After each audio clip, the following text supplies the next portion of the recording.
इस वीडियो में हम 12वीं कक्षा से राजनीति विज्ञान विषय से फर्स्ट बुक समकालीन विश्व राजनीति से हम चौथा अध्याय सत्ता के वैकल्पिक केंद्र का अध्ययन करेंगे। इससे पहले हम देखेंगे कि अध्याय 3 में जो पिछला अध्याय था उसमें हमने पढ़ा क्या था। तो अध्याय 3 में हमने देखा था कि 1991 में यूएसएसआर यानी कि सोवियत संघ का विघटन हो गया और सोवियत संघ के विघटन होने के बाद अमेरिका जो है एकमात्र महाशक्ति के रूप में बच गया है। अब जो है वैश्विक राजनीति में यूएसए का ही वर्चस्व है। अध्याय 3 में हमने ये चीज़ें देख लिया है। अब इस अध्याय में हम क्या देखेंगे? इस अध्याय में हम देखेंगे कि अमेरिका के अतिरिक्त अन्य कोई देश या देशों का संगठन है जो महाशक्ति बनने की क्षमता रखता है।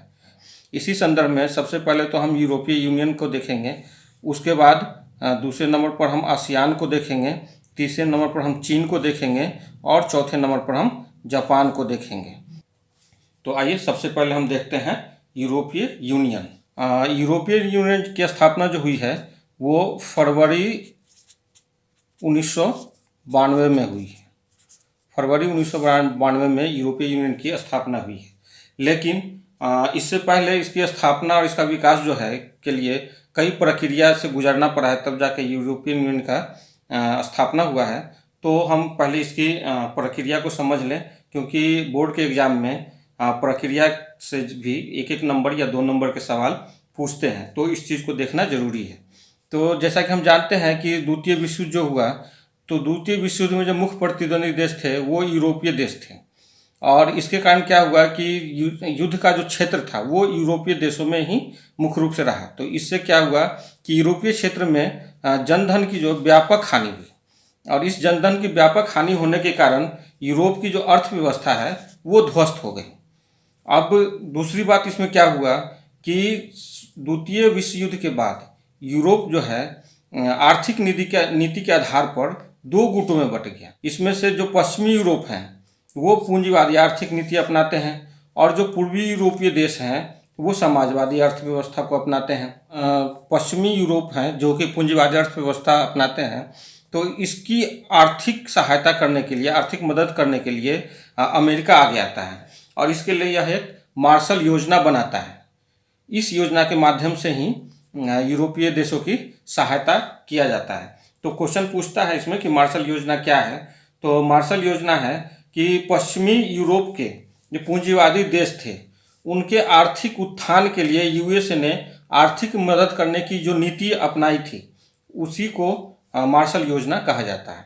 यानी कि पश्चिमी यूरोप के जो पूंजीवादी देश हैं उन देशों को जो आर्थिक मदद करने की जो योजना बनी थी, जो कि यूएसए ने बनाई थी, तो इसी योजना को हम मार्शल योजना कहते हैं। मार्शल योजना के माध्यम से यूरोपीय आर्थिक सहयोग संगठन की स्थापना करना था और इस संगठन के माध्यम से ही पश्चिमी यूरोप की आर्थिक सहायता करनी थी। इसलिए 1948 में मार्शल योजना के तहत ही 1948 में यूरोपीय आर्थिक सहयोग संगठन की स्थापना की गई और इसी संगठन के माध्यम से यूरोपीय देशों की आर्थिक मदद की गई।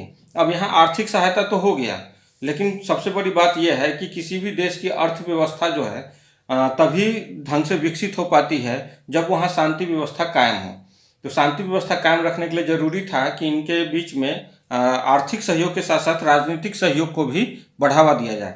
तो इसी उद्देश्य को ध्यान में रखते हुए 1949 में यूरोपीय परिषद का गठन किया गया। इस यूरोपीय परिषद का उद्देश्य ये था कि पश्चिमी यूरोप के देशों के बीच राजनीतिक सहयोग को बढ़ाया जाए। इसी राजनीतिक सहयोग का परिणाम था कि 1951 में 1951 में देखिएगा कि पेरिस की संधि होती है। इस पेरिस की संधि में 6 देश भाग लेते हैं। जो 6 यूरोपीय देश हैं वो आपस में संधि करते हैं। ये देश हैं फ्रांस, इटली, पश्चिमी जर्मनी, बेल्जियम, नीदरलैंड और लग्जमबर्ग। तो इसलिए एक यूरोपीय कोयला एवं इस्पात समुदाय की स्थापना की गई 1951 में और इसके माध्यम से ये 6 देश जो हैं कोयला तथा इस्पात के क्षेत्र में सहयोग करना आरंभ किए।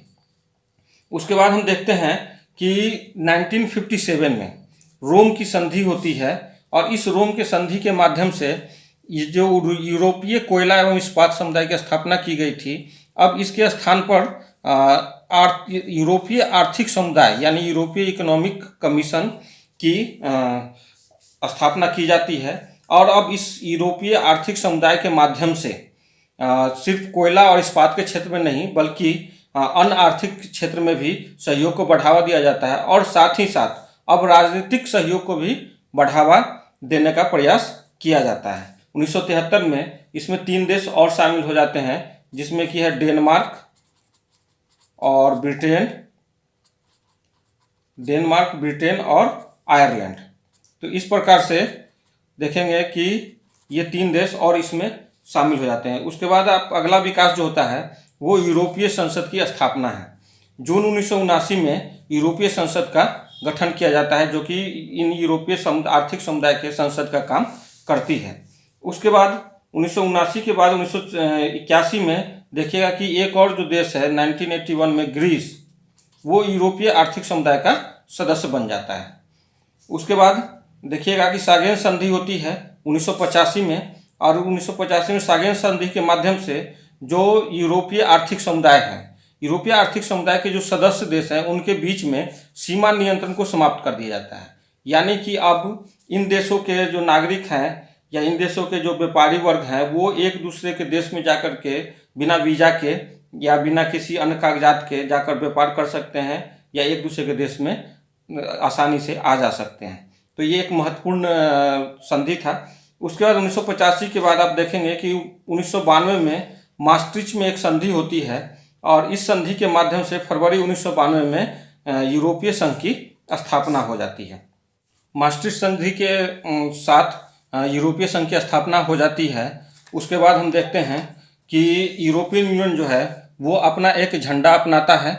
इस झंडे से भी सवाल पूछे जाते हैं, तो इसलिए इस झंडे पर भी मैं कुछ फोटो दिखा करके बता देता हूँ। देखिए आप, ये यूरोपीय संघ का झंडा है। यूरोपीय संघ के झंडा में इसका बैकग्राउंड जो ये है वो ब्लू कलर का है, और इसमें 12 गोल्डन कलर के सितारे को घेरा में दिया गया है। तो इस झंडे में 2 फैक्ट बनता है।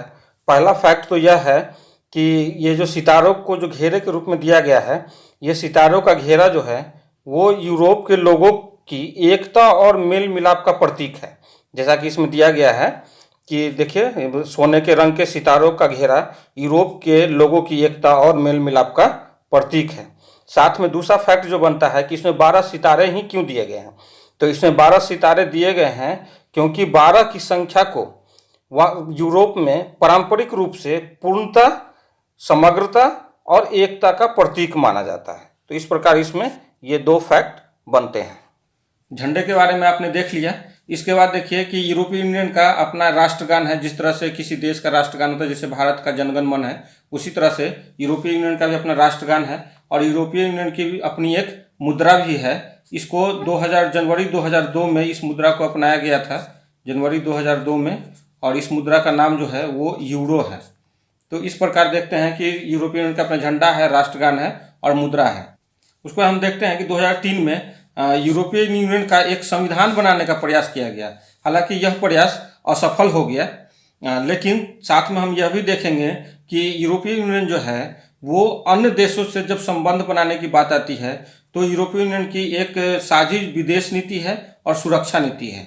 इसी के आधार पर यूरोपीय यूनियन के सभी देश अन्य देशों के साथ संबंध बनाते हैं। अब हम देखेंगे कि क्या यूरोपीय यूनियन सत्ता का केंद्र बनने में सक्षम है या नहीं है। देखिए, अब यूरोपीय संघ सत्ता के केंद्र के रूप में महाशक्ति बन सकता है या नहीं बन सकता, इसका हम आकलन करते हैं। तो सबसे पहले हम देखते हैं इसकी आर्थिक क्षमता क्या है। तो आर्थिक क्षमता में हम देखेंगे कि यूरोपीय यूनियन जो है, यूरोपीय संघ जो है 2005 में विश्व की सबसे बड़ी अर्थव्यवस्था बन चुकी थी। 2005 में यूरोपीय यूनियन की जीडीपी जो थी वो 12,000 अरब डॉलर की थी। जो अमाउंट है वो यूएसए के जीडीपी से ज़्यादा है, यानी कि इसकी जीडीपी जो है वो अमेरिका से ज़्यादा है। साथ ही यूरोपीय यूनियन की विश्व व्यापार में यूएसए से 3 गुना अधिक भागीदारी है, 3 गुना अधिक हिस्सेदारी है। और साथ में जो यूरोपीय यूनियन की जो मुद्रा है यूरो, वो यूरो मुद्रा अमेरिकी डॉलर को विश्व बाजार में चुनौती दे रहा है। तो इस प्रकार देखते हैं कि आर्थिक क्षेत्र में जो यूरोपीय संघ है वो बहुत ही मजबूत स्थिति में है। अब हम देखते हैं कि राजनीतिक एवं कूटनीतिक क्षेत्र में क्या स्थिति है। तो हम देखेंगे कि यूरोपीय संघ के दो देश फ्रांस तथा ब्रिटेन यूएनएससी यानी यूनाइटेड नेशन सिक्योरिटी काउंसिल सुरक्षा परिषद होता है यूएन का, इस सुरक्षा परिषद में दो देश जो हैं वो फ्रांस और ब्रिटेन परमानेंट मेंबर है, स्थायी सदस्य हैं। इसके साथ साथ आप जानते हैं कि सुरक्षा परिषद में 10 अस्थायी सदस्य भी होते हैं। तो उसमें से कई ऐसे अस्थायी सदस्य होते हैं जो कि यूरोपीय यूनियन के सदस्यों में से चुने जाते हैं। तो इस तरह से यहाँ पर देखते हैं कि यूएनओ में जो यूरोपीय यूनियन की स्थिति है उससे इसकी कूटनीतिक और राजनीतिक क्षमता जो है काफ़ी प्रभावशाली हो जाती है। और इसको हम कई उदाहरणों के रूप में देख सकते हैं, जैसे चीन में जो अमेरिका की नीति है चीन के प्रति, या ईरान के प्रति जो अमेरिका की नीति है उसमें कई स्थान पर यूरोपीय यूनियन ने अमेरिका की नीति को प्रभावित किया है। अब हम देखते हैं कि सैन्य क्षेत्र में इसकी क्या स्थिति है। सैन्य क्षेत्र में यूरोपीय संघ जो है की सेना विश्व की दूसरी बड़ी सेना है। सबसे बड़ी सेना जो है यूएसए की है, उसके बाद दूसरी सबसे बड़ी सेना यूरोपीय संघ की है। इसके साथ ही जो इसका रक्षा बजट है, यूरोपीय संघ का रक्षा बजट, वो विश्व का दूसरे सबसे बड़ा रक्षा बजट है। जो प्रथम स्तर पर जिसका रक्षा बजट आता है वो यूएसए का है। उसके बाद तीसरी जो इसकी सैन्य शक्ति की विशेषता है वो ये है कि इसके दो सदस्य जो हैं फ्रांस और ब्रिटेन, ये दोनों परमाणु शक्ति संपन्न हैं।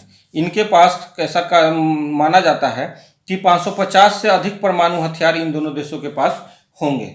साथ ही अंतरिक्ष विज्ञान और संचार प्रौद्योगिकी में भी यूरोपीय संघ का दूसरा स्थान है। प्रथम स्थान इसमें भी नासा का है, जो अमेरिका का एक अंतरिक्ष संगठन है उसका सबसे पहला स्थान है, और दूसरा स्थान यूरोपीय संघ का है। तो इस प्रकार से हम देख रहे हैं कि यूरोपीय संघ का आर्थिक शक्ति, राजनीतिक शक्ति और सैन्य शक्ति तीनों में बहुत ही मजबूत स्थिति है। कि इस यूरोपीय संघ में कई कमियां हैं। इस कमियां के कारण कहीं ना कहीं इसको एक महाशक्ति के रूप में बनने से बाधा उत्पन्न हो रही है। तो सबसे पहला कमी तो यही है कि यूरोपीय संघ के जो देश हैं उन देशों में मत भिन्नता पाई जाती है। कई मुद्दों पर इन देशों में जो है अलग अलग मत पाए जाते हैं। तो इस कारण से इनका एक मत नहीं हो पाता है। उसका दूसरा जो कमी है उसमें यह है कि यूरोपीय संघ के सदस्य देशों की अपनी अलग अलग रक्षा और विदेश नीति होती है, और कई बार ऐसी स्थिति हो जाती है कि इनके सदस्य देशों के जो अलग अलग रक्षा और विदेश नीति है वो एक दूसरे के विरोध में आ जाती है। इसका हम उदाहरण दे सकते हैं कि जब इराक में यूएसए द्वारा आक्रमण किया गया था 2003 में, तो इस समय में ब्रिटेन जो है वो इस आक्रमण का समर्थन कर रहा था। वहीं फ्रांस और जर्मनी, ये दोनों देश जो थे वो इसका विरोध कर रहे थे। तो कहीं ना कहीं इन दोनों में कहीं ना कहीं मतभेद उत्पन्न हो रहा है। उसके साथ ही जो यूरोपीय संघ ने एकीकृत मुद्रा यूरो को अपनाया है, तो कई सारे यूरोपीय संघ के देश हैं जिसने यूरो को अपनाने से इनकार कर दिया है। तो यहाँ पर एकता में कहीं ना कहीं रुकावट पैदा हो रही है। उसके बाद अगला पॉइंट जो कमियां है इसकी वो ये है कि जब यूरोपीय संघ में कोई नया देश शामिल होना चाहते हैं तो उसको शामिल किया जाए या नहीं किया जाए, इस संबंध में भी इन दो सदस्य देशों में कई बार मतभेद उत्पन्न हो जाते हैं। उसके साथ ही एक ब्रेक्जिट का मामला है। ब्रेक्जिट क्या है कि जो ब्रिटेन है, ब्रिटेन अब यूरोपीय यूनियन से अलग होना चाहता है। इसके लिए 2016 में एक जनमत संग्रह हुआ ब्रिटेन में, और इस जनमत संग्रह में ब्रिटेन की जनता ने यूरोपीय यूनियन से ब्रिटेन के बाहर होने के पक्ष में मतदान किया। तो इस प्रकार हम देखते हैं कि यह भी एक समस्या के रूप में आया है कि इसके एक प्रमुख सदस्य जो ब्रिटेन है वो अब अपने जनमत संग्रह के माध्यम से यूरोपीय यूनियन से बाहर हो रहा है, और ऐसा माना जाता है कि 2020 के दिसंबर तक यह यूरोपीय संघ से अलग हो जाएगा। तो कहीं ना कहीं इन कमियों के कारण यूरोपीय संघ महाशक्ति बनने से रह जाता है। यदि इन कमियों को दूर कर लिया गया तो इसमें कोई संदेह नहीं कि यूरोपीय संघ महाशक्ति बन सकता है। तो यूरोपीय संघ की स्थापना के समय में इसमें 15 सदस्य थे और वर्तमान में इसके 27 सदस्य हैं। तो इस प्रकार हमने देखा कि यूरोपीय संघ विश्व महाशक्ति बनने की क्षमता रख सकता है कि नहीं रख सकता है। अब इस अध्याय का शेष भाग अब अगले वीडियो में देखेंगे। धन्यवाद।